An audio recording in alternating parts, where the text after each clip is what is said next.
Hello, shipmates. Right, just let you know, I got these two figures off eBay. I paid about £12 for both of them.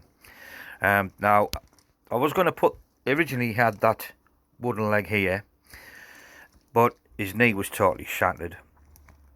And so what I decided, I thought, rather than, I didn't have any nylon joints, so I've more or less using a soldering iron. I put a little tiny bolt out in my boxer bits, inserted in. All I've basically done, I've melted and melted, so obviously the bolt, tiny small bolt, secure. It's all completely packed round with plastic, melted plastic. Also using these little nylon polyurethane sticks. They came off the COVID, you know, the little yeah. I just snapped them off, and then melted them all in, and then using Humbrol glue.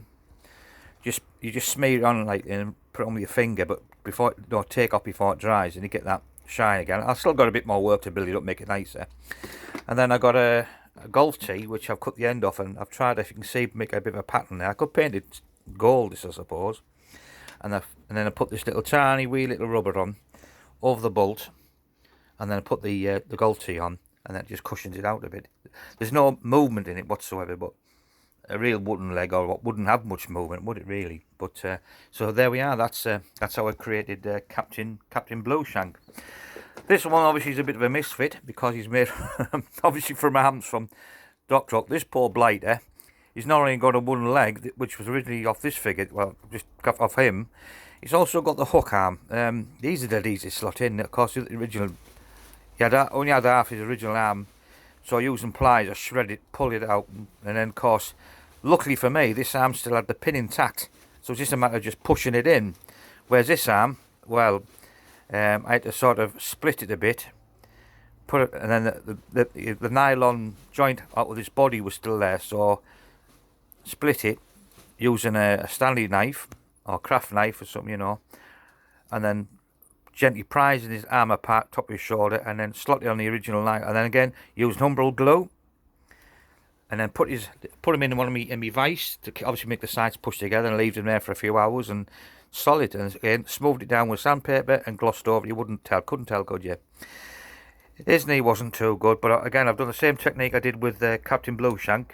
And this time I didn't have a nylon joint in my box for the peg leg. And again, I just used a screw. Screwed it one in to then again built the knee. But this one does have, see, it works just as well. But I'm going to sand it all down and again apply the glue to make it a nice smooth finish. But of course I had to pack it out with a bit of string as well. But it does, it works. You know, it's got the same amount of movement that it would do. So like I said, but they're only just misfits. I'd rather do something with them and just, you know, break them. Also, if anyone's stuck for hands, excuse the state of my garage. Oh, same as this figure here.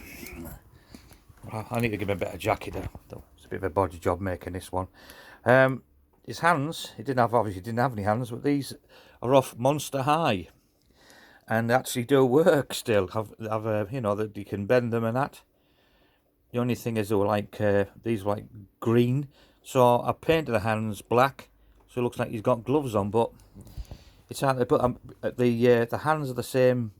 What's the word? They're more or less the same as Fighting Furies.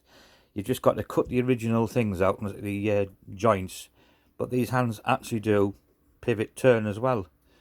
So I'm pretty pleased with them. So I hope these things help. If you have any problems out with figures, just let me know, and I can try and help you as all best I can. But I'm glad I've done it.